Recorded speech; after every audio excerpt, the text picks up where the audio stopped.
Hello everybody and welcome to another video. In today's review, we'll be taking a closer look at the CR10 Smart Bike Creality and see what this machine has to offer. Full disclaimer, I purchased this machine with my own money in order to do this review, so everything you see here is based on my own opinion. While I originally intended to release this video several months ago, I was surprised to discover quite a few hurdles in getting this machine ready for testing, as you'll see shortly. To start things off, I opened the box to double check all the components and put this machine together. The main change in the design is an incorporation of the electronics within the base of the machine. When I opened up the box, the spool holder had already broken where the ball bearings were located. This area should have been designed with metal inserts, however it simply had a screw which was supported by thin plastic. In my case, I was able to substitute this with a similar attachment that I had left over from my Ender 3 V2. One great feature on this machine is that all the tools required to maintain it are located in a convenient shelf. This makes it easier when performing maintenance since everything is located and organized nearby. After putting together this machine, I opened up the bottom panel to begin testing all the safety features. In order to properly test the thermal runaway, I had to actually create connection adapters. The company has created custom pin connections for all the components of the hot end assembly. This means that those portions are not easily swapped out via the motherboard connection and instead have to be done via the connection hub that's on the X gantry. After testing everything, I was happy to discover that there was indeed proper thermal runaway protection enabled in both the stock version of the firmware as well as the updated version. Now this machine comes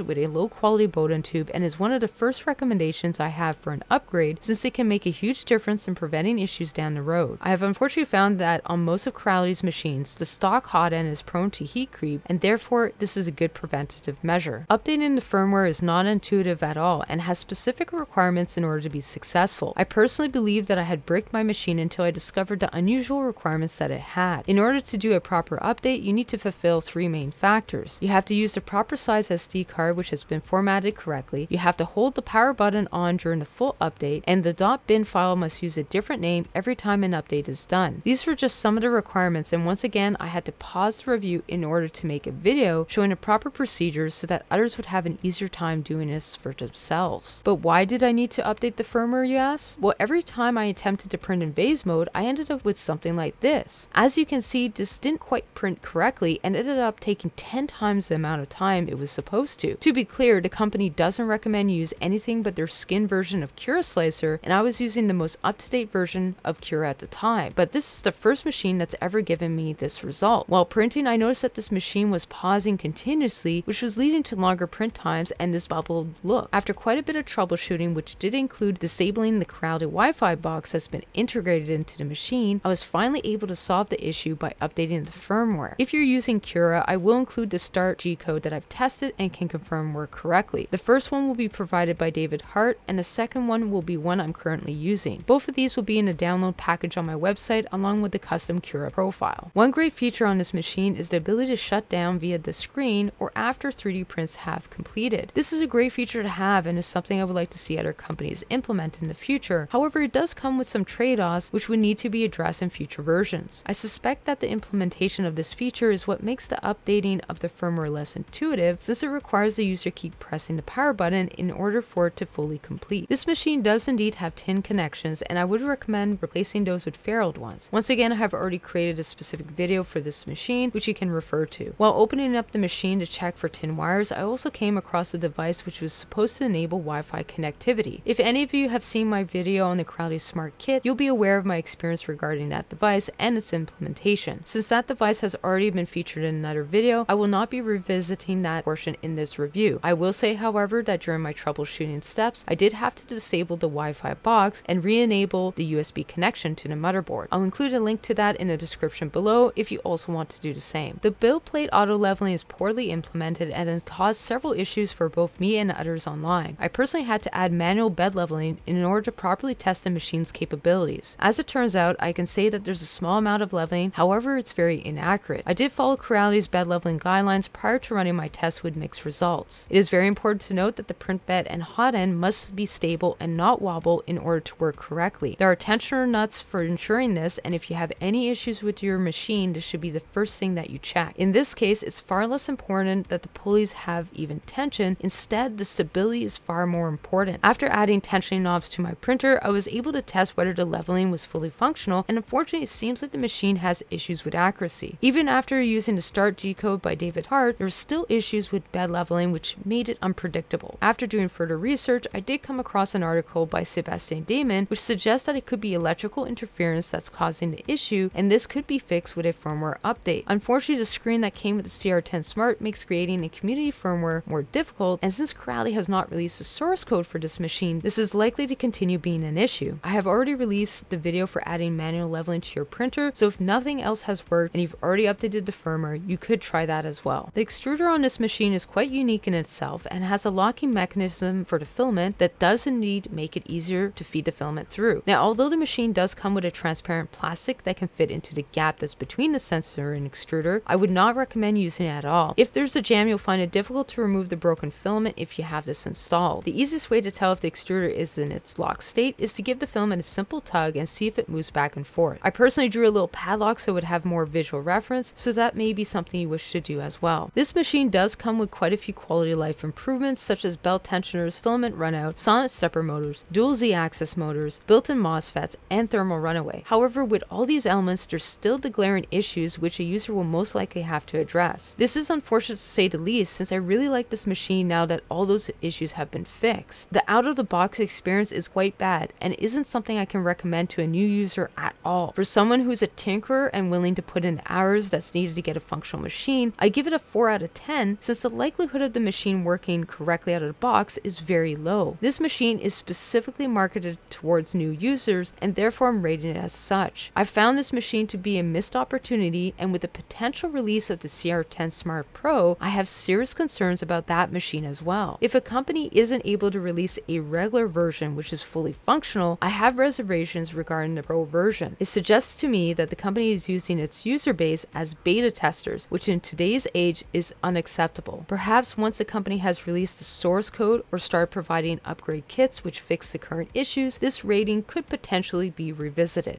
As always, I will be including a link to the transcript below, or you could alternatively go to the gear icon and change the speed according to your preferences. If you want to support this channel, please feel free to check out the merch on my main website. Thank you for watching, and I hope to see you guys again soon. Thank you and take care.